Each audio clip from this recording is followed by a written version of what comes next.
120 to 119. And we are now joined by CBS Sports NBA analysts Bill Ryder and John Gonzalez. And guys, I was coming into this conversation saying, no Garland, no Mobley, no Hunter, no problem for the Cavs. But then Tyrese Haliburton said, I'm not finished yet. Bill, just how were the Pacers able to claw their way back in this one and eventually take this one to take the series up 2-0? Yeah, they just on national television just ripped the poor Cavs' soul from their chests. And I mean, that was one of the most brutal things I've ever seen. Look, credit Tyrese Haliburton, credit that Pacers team for not giving up. Now, we've seen them do comebacks before, including in the last series, and they kept on fighting. And credit a Pacers team that continues to make doubters. I don't know. I mean, that's your question. I have no idea how they did that. It shouldn't have happened. We just all watched it together. All you have to do is get a rebound and the game is over. Hit some free throws, run your offense. That was absolutely incredible. And since we're responding live, I don't have a good answer for how the Cleveland Cavaliers blew. It was a 20-point lead. And I'm not sure they gave away their season, but they're on the brink of the season being over because, as we know, only 8% of teams who have gone down 2-0 come back and win these series. Appreciate the honesty, Bill.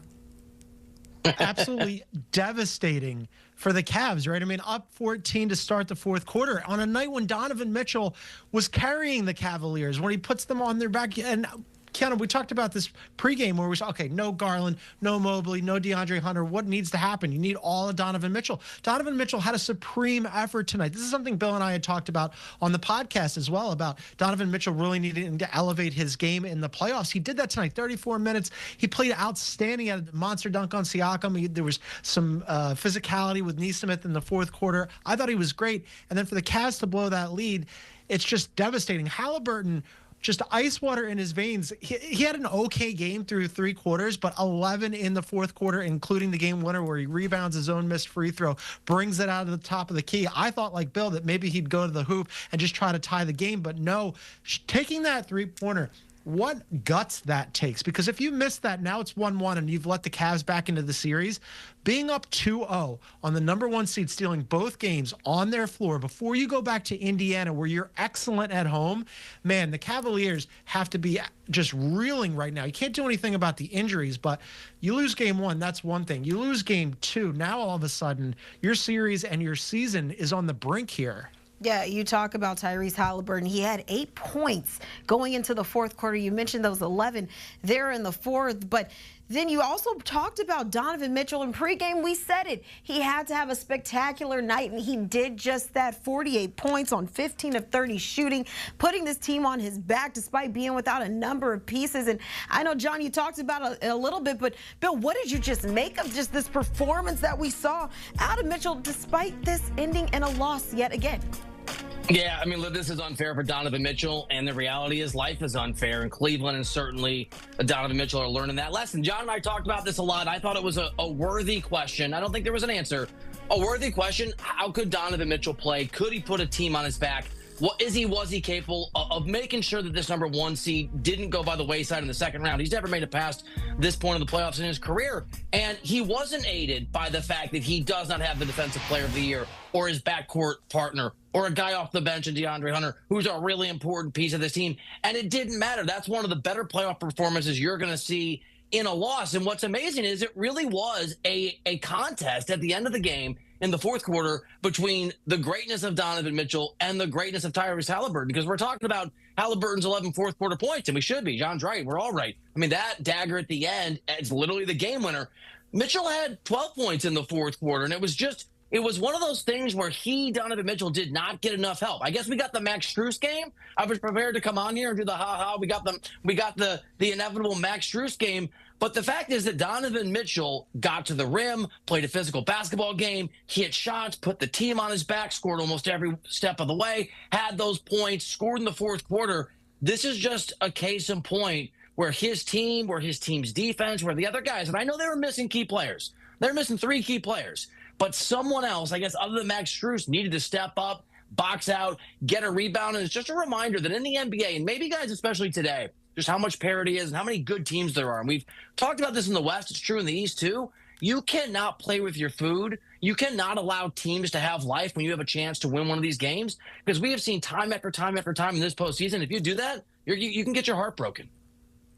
They did. They got their heart broken. I mean, Donovan Mitchell has to be beside himself right now. Look, you're missing 2 of your 5 starters, right? Plus DeAndre Hunter off the bench. Everybody knew, everybody in that building, everybody watching at home, all of us right now knew that it was going to be Donovan Mitchell was going to have a big game. And for him to do that, to do it knowing that the Pacers were going to throw everything at him and key on him, I think makes the effort all the more special and all that much more deflating that he goes for 48 points and 9 rebounds and forced. He was everywhere. He didn't shoot that well from distance, but that's okay, because unlike Bill and I were talking about Jason Tatum in last night's game, how Jason Tatum kept settling for 3 after 3 after 3, including late in the fourth quarter when he put up a step back 25-footer. Donovan Mitchell was 1 for 7, I believe, from 3, but instead of just settling for that, he got to the line 21 times tonight. He said, okay, my shot's not falling. I'm going to beat people off the dribble, and he did. And then if you can't stop me off the dribble, I'm going to make a ton of free throws, and he did. Yeah, they got the Max Strus game. He stepped up a little bit. I thought Jarrett Allen was really good. Sam Merrill had a step forward. He had 14 points off the bench. All that was to the good for the Cavs.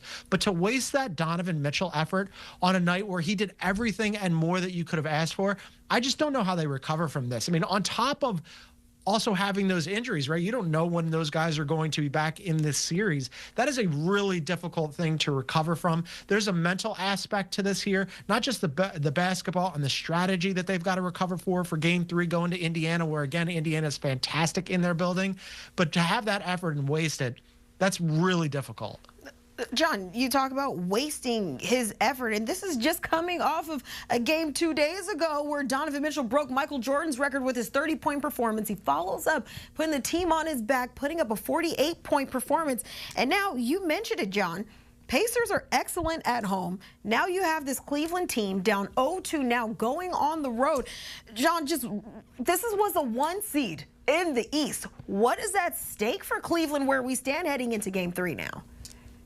I mean, everything, their entire season, right? Because they had a fantastic year. I was one of the people that said, hey, I'm a believer in the Cavs. Forget about it. They're on a glide path to facing the Celtics in the Eastern Conference Finals. But Bill, my podcast partner, our NBA insider, was on the Pacers from pretty early on. I mean, after January 1, the Pacers were fantastic. There were only 3 teams in the NBA who had a better record than them. One was the Cavaliers, the other was Oklahoma City, and then, of course, the Celtics. The Pacers are a really good basketball team. But if you're the Cavaliers, you're the best team in the Eastern Conference all season long. All season long, you had the #1 offense in the NBA. You were a top 10 defense in the NBA. Look, the injuries are a huge bummer here. There's nothing you can do about losing 2 of your 5 starters and then 1 of your critical bench pieces.